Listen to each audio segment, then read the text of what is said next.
All right, a month of holidays is over. We get back to business and we start the Torah readings right from the beginning, from Bereshit, the book of Genesis.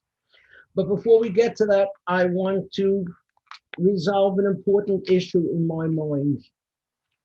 What pronoun should I use to describe myself? This has become a very important issue. Here I have an article from the New York Times. Somebody writes in, my firm asked all employees to add our pronouns to our email signatures to promote inclusivity. So I did. He, him, his. Today, a potential customer replied, not interested. He said he was turned off by the unnecessary pronoun thing. Wall Street Journal last week, big article. Gender pronouns.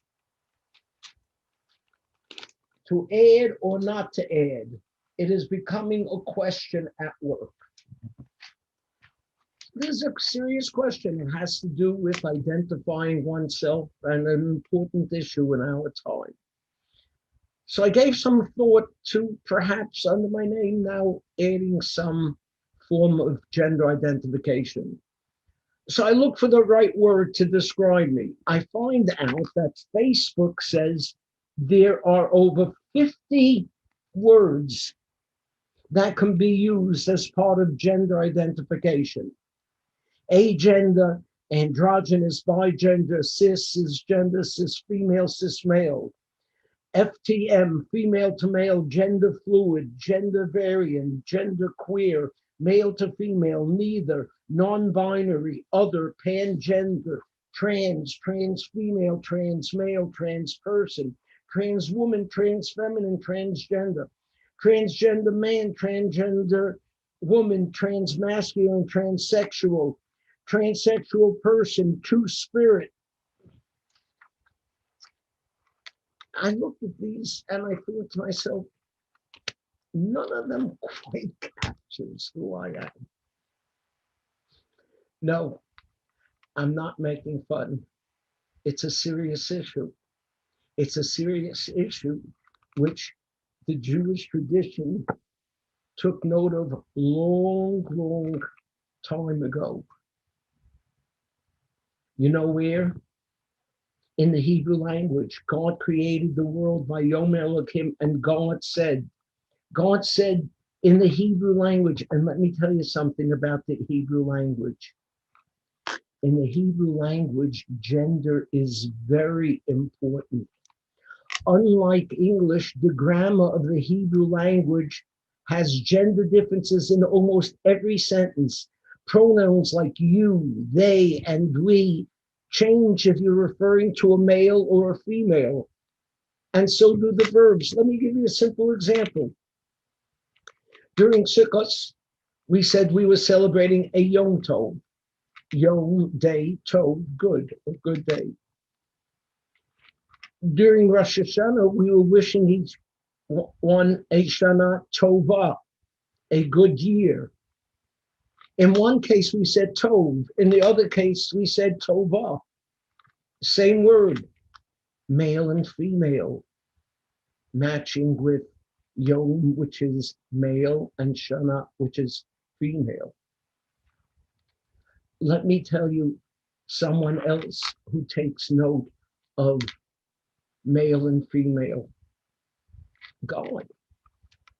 We read right in the story of creation. God created the world and then said, Eila todos hashamayim va'aretz, v'hi baram biyom asos Hashem Elokim eretz v'shamayim.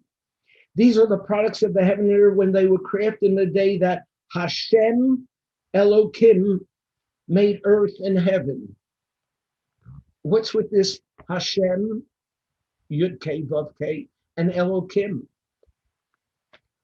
One is masculine and one is feminine. Gender identification when it comes to God and when it comes to humans as well. Do you know that in Bereshit, when it said Zachar unakeva barosam, he created a male and female. There is a medrash that says God created just one person, front male, back female, and then he split them in two. Male and female play a very important role in our lives. But let me just add two other pronouns, not him, not her, but two pronouns that are dividing our country today. Jonathan Sacks, before he died, wrote a book called Morality, Restoring the Common Good in Divided Times. And you know what he writes in the introduction? If we focus on the I and lose the we, if we act on self-interest without a commitment to the common good, if we focus on self-esteem and lose our care for others, we will lose much else. Nations will cease to have societies, instead have identity groups. Isn't that what we see in America today? People claiming, I have my rights. You can't tell me what to do. Yes, when you're an individual in your basement, you have your rights. But if you want to be a part of society, remember how the Constitution that gives us our rights begins. We, the people. Shabbat Shalom.